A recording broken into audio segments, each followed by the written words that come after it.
கர்த்தருடைய பரிசுத்த நாமத்திற்கு ஸ்தோத்திரம் உண்டாவதாக. கர்த்தராகிய இயேசு கிறிஸ்துவின் நாமத்தில் உங்களுக்கு கிருபையும் சமாதானமும் உண்டாவதாக. இந்த நாளுக்குரிய தியானத்திற்கான தேவ வார்த்தை பிரசங்கி அதிகாரம் 10 வசனம் 20. ராஜாவை உன் மனதிலும் நிந்தியாதே, ஐஸ்வர்யவானை உன் படுக்கையிலும் நிந்தியாதே. ஆகாயத்து பறவை அந்த சத்தத்தை கொண்டு போகும், செட்டைகள் உள்ளது அந்த செய்தியை அறிவிக்கும். பிரியமானவர்களே, கர்த்தருடைய பிள்ளைகளாகிய நாம் எந்த ஒரு மனிதனையும் நிந்தியாமல், நம்முடைய வாயின் வார்த்தைகளினால் தீங்கு செய்யாமல், புறம் கூறாமல், பிறருக்கு விரோதமான எந்த வார்த்தைகளையும் நாம் பேசாதபடிக்கு ஜாக்கிரதை உள்ளவர்களாய் இருக்க வேண்டும். நாம் பேசுகிற வார்த்தைகளுக்கு நாம் கர்த்தரிடத்திலே பதில் கொடுக்க வேண்டும். ஆகவே ஜாக்கிரதை உள்ளவர்களாய் செயல்படுவோம். பிரசங்கி 10:20 ராஜாவை உன் மனதிலும் நிந்தியாதே, ஐஸ்வர்யவானை உன் படுக்கையிலும் நிந்தியாதே. ஆகாயத்து பறவை அந்த சத்தத்தை கொண்டு போகும், செட்டைகள் உள்ளது அந்த செய்தியை அறிவிக்கும் என்று சொல்லப்பட்டுள்ளது. நம்முடைய மனதில் பிறரை நிந்திப்பதையோ அல்லது பிறரை தவறாக பேசுவதையோ பிறர் அறிய மாட்டார்கள்.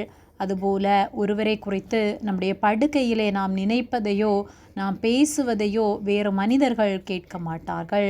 ஆனாலும் அப்படி பேசக்கூடாது என்று வேத வார்த்தை சொல்லுகிறது. ஆகாயத்து பறவைகள் அந்த சத்தத்தை கொண்டு போய் செட்டைகள் உள்ளது அந்த செய்தியை அறிவிக்கும் என்று வேத வார்த்தை சொல்லுகிறது. யாருக்கு அதை அறிவிக்கும்? கர்த்தரிடத்தில் அறிவிக்கும். பிரசங்கி 12:14 ஒவ்வொரு கிரியையையும் அந்தரங்கமான ஒவ்வொரு காரியத்தையும் நன்மையானாலும் தீமையானாலும் தேவன் நியாயத்திலே கொண்டு வருவார் என்று சொல்லப்பட்டுள்ளது. நியாய தீர்ப்பு நாளிலே நாம் பேசுகிற ஒவ்வொரு வார்த்தைகளுக்கும் கர்த்தரிடத்தில் கணக்கொப்புவிக்க வேண்டும். நம்முடைய உள்ளத்தில் நிந்திப்பதையோ நம்முடைய மனதில் நாம் சிந்திப்பதையோ கர்த்தர் அறிகிறார் என்பதை அறிந்து எல்லாவற்றிலும் ஜாக்கிரதை உள்ளவர்களாய் வாழ்வோம். பிறருக்கு எதிராக எந்த ஒரு காரியத்தையும் நாம் நினைக்காமல் நாம் கர்த்தருக்கு உண்மை உள்ளவர்களாய் வாழும்போது கர்த்தர் நம்மை ஆசீர்வதிப்பார். எல்லாவற்றிலும் அவரை சார்ந்து அவரை பற்றி கொண்டு நாம் வாழ்வோமானால் நம்முடைய வார்த்தையில் நாம் தவறாமல் கர்த்தர் நம்மை காத்து கொள்வார். ஆகவே அவருக்கு பிரியமுள்ளவர்களாய் வாழ்வோம். புறம் கூறுதல் கர்த்தருக்கு அருவருப்பானது என்பதை அறிந்து பிறருக்கு எதிராக நாம் பேசுவதை கர்த்தர் அருவருக்கிறார் என்பதை அறிந்து அவர் அருவருக்கிற எதையும் செய்யாமல் நம்மை காத்து கொள்வோம். சங்கீதத்தில் நான் மௌனமாகி ஊமையனாயிருந்தேன், நலமானதையும் பேசாமல் அமர்ந்திருந்தேன் என்று தாவீது சொல்கிறார். ஆகவே நாம் என்ன பேசுகிறோம், இருதயத்தில் என்ன சிந்திக்கிறோம் என்பதை அறிந்து செயல்படுவோம்.